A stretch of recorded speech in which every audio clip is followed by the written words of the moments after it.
صرف فرضی نمازوں پر ہی اکتفا کرنا چاہتا ہے اور نفلی نماز ادا نہیں کرنا چاہتا۔ الحمدللہ والصلاة والسلام علی رسول اللہ۔ سوال کیا گیا ہے، کیا اگر میں صرف فرضی نمازیں ہی ادا کروں اور غیر فرضی چھوڑ دوں تو مجھے کوئی گناہ ہوگا؟ رہنمائی فرما دیں۔ الجواب بعون الوہاب۔ نوافل کی ادائیگی عظیم امور میں سے ہے جو بندے کے لیے اللہ تعالیٰ کی محبت کو واجب کرتی ہے اور اس کی بنا پر جنت اور رحمت واجب ہو جاتی ہے۔ بخاری رحمہ اللہ نے ابو ہریرہ رضی اللہ عنہ سے بیان کیا ہے، رسول اللہ صلی اللہ علیہ وآلہ وسلم فرماتے ہیں، اللہ تعالیٰ کا فرمان ہے، جس نے میرے ولی کے ساتھ دشمنی کی تو میں اس کے خلاف اعلان جنگ کر دیتا ہوں۔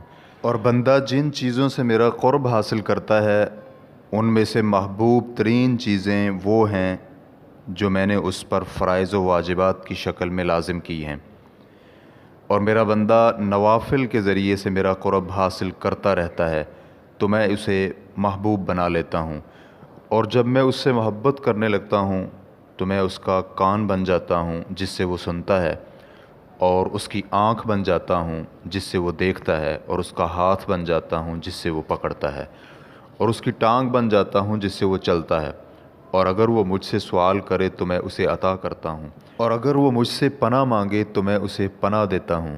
صحیح بخاری حدیث نمبر 6502۔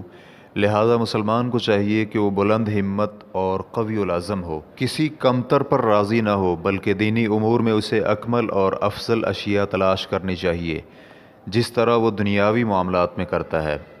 اور اس کے ساتھ جب مسلمان شخص صرف فرضی نماز پر ہی اکتفا کرے تو اس میں کمی واقع نہیں ہوتی اور نہ ہی وہ گناہ گار ہوتا ہے۔ اگرچہ علماء کرام کے ہاں سنت کو مستقل طور پر ترک کرنا قابل مذمت امر ہے، حتیٰ کہ امام احمد رحمہ اللہ کہتے ہیں، جس نے وطر ترک کیا وہ برا آدمی ہے، اس کی گواہی قبول نہیں کرنی چاہیے۔ بخاری اور مسلم رحمہ اللہ نے طلحہ بن عبید اللہ رضی اللہ عنہ سے بیان کیا ہے، وہ کہتے ہیں کہ ایک شخص رسول اکرم صلی اللہ علیہ وآلہ وسلم کے پاس آیا، حتیٰ کہ قریب ہو گیا تو وہ اسلام کے متعلق دریافت کر رہا تھا۔ رسول اللہ صلی اللہ علیہ وآلہ وسلم نے فرمایا، دن اور رات میں 5 نمازیں ادا کرنا۔ تو اس شخص نے کہا، کیا مجھ پر اس کے علاوہ بھی ہیں؟ تو نبی علیہ السلام نے فرمایا، نہیں، لیکن یہ کہ تم نفلی نماز ادا کرو۔ راوی کہتے ہیں، رسول اللہ صلی اللہ علیہ وآلہ وسلم نے اسے زکوٰۃ کے متعلق بھی کہا تو وہ کہنے لگا، کیا میرے ذمے اس کے علاوہ بھی ہے؟ تو نبی علیہ السلام نے فرمایا، نہیں، لیکن یہ کہ تم نفلی زکوٰۃ دو۔ راوی کہتے ہیں، وہ شخص یہ کہتا ہوا واپس پلٹا کہ اللہ کی قسم، میں نہ تو اس سے زیادہ کروں گا اور نہ ہی اس میں کچھ کمی کروں گا۔ رسول اللہ صلی اللہ علیہ وآلہ وسلم نے فرمایا، اگر اس نے سچ کر دکھایا تو یہ شخص کامیاب ہے۔ صحیح بخاری حدیث نمبر 46، صحیح مسلم حدیث نمبر 11۔ امام نووی رحمہ اللہ کہتے ہیں، احتمال ہے کہ نفلی نماز ادا نہ کرنا چاہتا ہو، اس کے ساتھ کہ وہ فرائض میں کچھ کمی نہ کرے، تو بلا شک یہ شخص کامیاب ہے، اگرچہ اس کا مستقل طور پر سنت ترک کرنا قابل مذمت ہے اور اسی طرح اس کی گواہی بھی رد ہوگی، لیکن یہ ہے کہ وہ گناہ گار نہیں بلکہ نجات یافتہ ہے۔ واللہ تعالی اعلم۔ ریفرنس کے لیے دیکھیے شرح مسلم للنووی جلد نمبر 1 صفحہ نمبر 121۔ میرے بھائی، اللہ آپ پر رحم کرے، آپ کو علم ہونا چاہیے کہ نوافل بہت زیادہ اجر و ثواب کے باعث ہیں اور ان کی ادائیگی میں عظیم فضل ہے۔